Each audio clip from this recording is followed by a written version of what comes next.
President Volodymyr Zelensky said that despite of Hungary's veto, Kyiv will do anything to advance EU accession talks. Defence and security. These are the two measures that will be at the heart of Denmark's 6-month presidency of the Council of the EU. Moldova is pushing hard to join the EU, as it plans to convince the bloc of progress made on access requirements. US contractors say live ammunition, stun grenades and tear gas were used towards Palestinians at aid distribution sites. Kyiv will do anything to advance EU accession talks, Ukrainian President Volodymyr Zelensky said at the opening ceremony of the Danish EU presidency in Aarhus. He spoke on the side of Danish Prime Minister Mette Frederiksen, President of the European Council Antonio Costa, and President of the European Commission Ursula von der Leyen. Frederiksen vowed to support Ukraine's quest to join the bloc, emphasizing that quote-unquote Ukraine belongs to the European family and NATO. Denmark aims to use its presidency of the EU Council to put maximum pressure on Hungary, who have previously vetoed Ukraine's membership negotiations. It comes as Russia continues to intensify its attacks on Ukraine, and the United States recently announced they would halt some promised weapons to Kyiv. When asked about the pause in military assistance, Zelensky noted he will speak with US President Donald Trump soon, but did not go into further detail.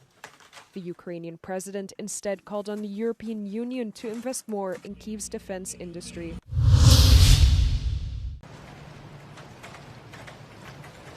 Security and defence. This was the expression used several times during the recent meeting between the Danish presidency of the European Union and the European Commission. Over the next 6 months, Copenhagen intends to drive forward the rearmament efforts of the 27-member bloc.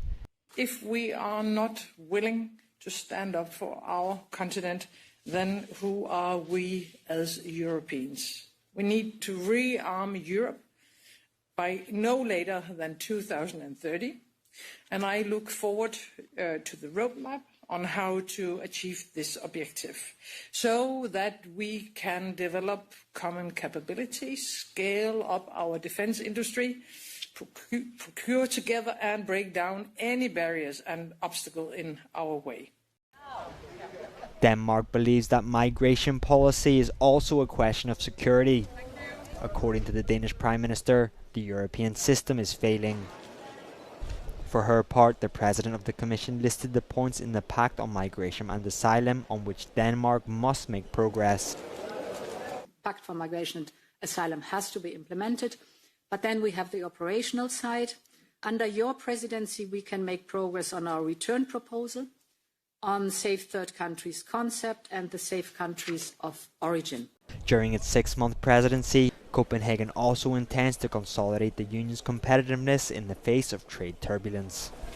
Russian aggression, Donald Trump's tariffs, Chinese overcapacity, fierce global competition, the climate crisis. The Danish presidency of the EU Council begins amid challenges that are formidable and unpredictable. Denmark has the hard task of keeping the 27 member states united to build a common front. But as geopolitics turn more and more explosive, the fracture lines between the capitals only deepen. Jorge Liboreiro, Euronews, Aarhus.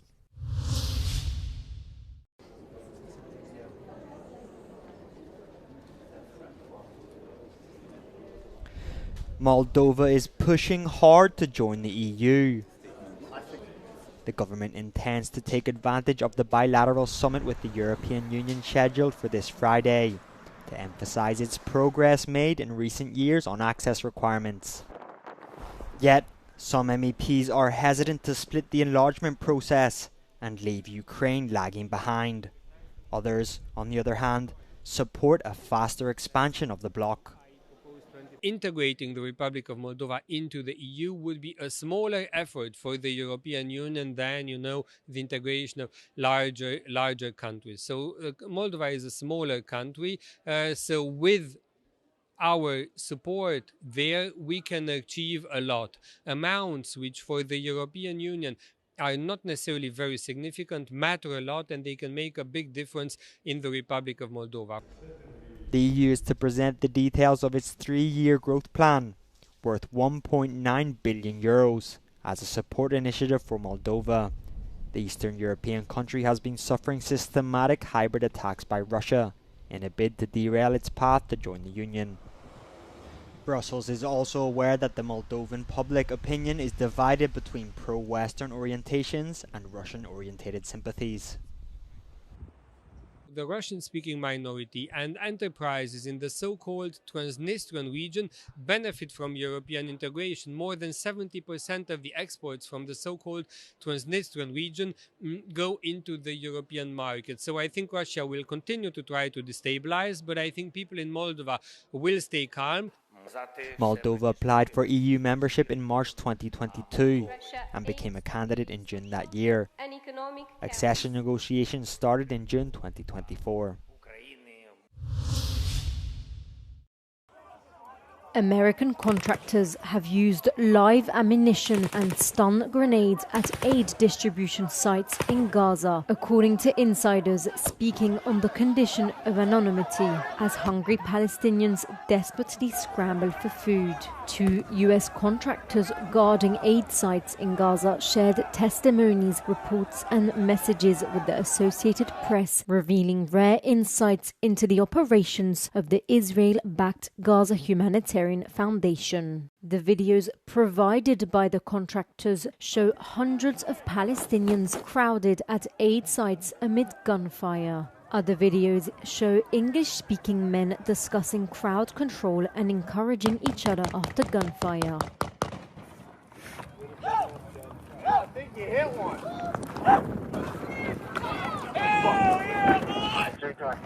I got IDF tank posted on the northwest corner now. I brought him in to talk to him. Next show first.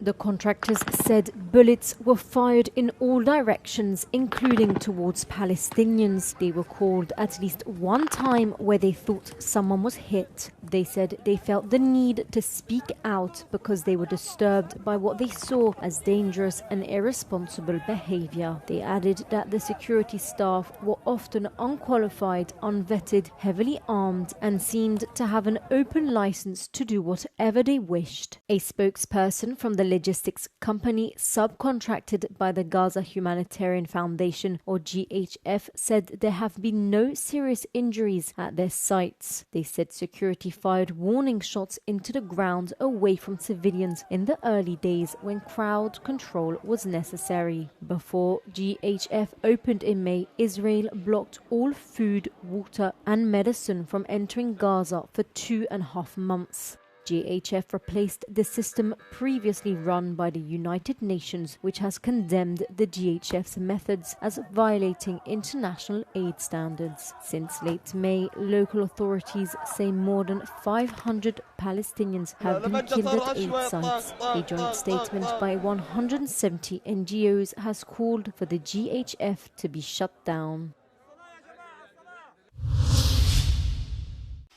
More than 1,500 people have been evacuated from their homes and hotels in Crete following a fast-moving wildfire overnight into Thursday. More than 230 firefighters and 10 water bombers have been battling the flames of the Greek island's Aya Petra area on the southern coast. Οι ισχυρές πυροσβεστικές δυνάμεις που ενισχύθηκαν από την Αττική αυτή τη στιγμή αντιμετωπίζουν πολλές διάσπαρτες εστίες.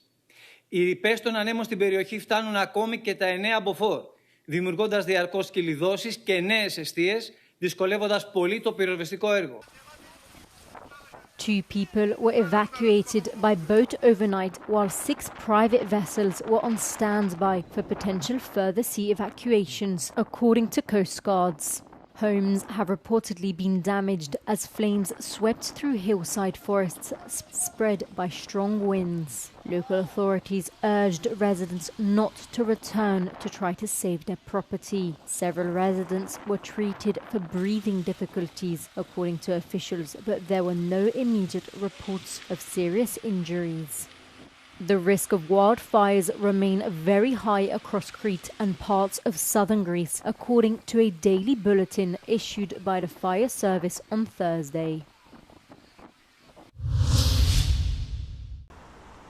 Faced with pressure from US President Donald Trump, will the EU make concessions to the big tech to ease the trade war? A step back that would not be backed by citizens, according to a recent survey. In Spain, Germany and France, nearly 2/3 of participants believe that the European Union should continue to enforce European laws on big tech companies, even if this damages relations with Trump.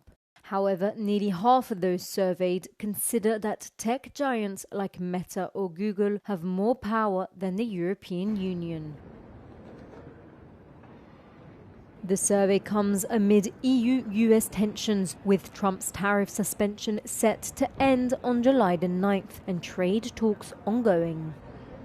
Essentially, there has been a big discussion on how the EU could retaliate against a scenario where Trump keeps a high level of tariffs or on critical goods or generally in the EU. And one of the potential kind of like cards or assets that the EU has at its hands is digital services taxes because of the very high presence of big tech companies in the European market. On Donald Trump's radar are the Digital Markets Act, the Digital Services Act and the Artificial Intelligence Act. These texts aim to fight against unfair competition and disinformation or even protect data. The European Commission has repeatedly assured that its strategic plan to regulate and shape the EU's digital space is a non-negotiable.